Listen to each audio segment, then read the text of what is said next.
You know the story of the Trojan Horse. Greeks hide inside. Troy falls, the end. But the real story is stranger than the myth. Troy wasn't just a legend. It was a real city. For 2,000 years, nobody could find it.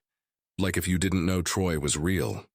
In 1868, a German businessman named Heinrich Schliemann became obsessed. He taught himself ancient Greek, quit his job, and went looking for Troy himself.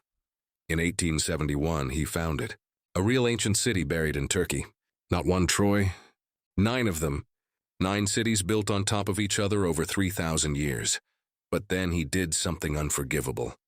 So obsessed with finding Homer's Troy, he dug straight through the layers, destroying everything above and below the city he was looking for.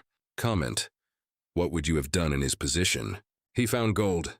He smuggled it out of Turkey in his wife's clothing. He called it Priam's treasure. Archaeologists still haven't forgiven him. And the Trojan horse? Most historians now believe it never existed. It was probably a metaphor for a siege weapon, or a ship, or simply a story the Greeks told to explain how they won. The real Troy existed. The war probably happened, but the horse might have always been fiction.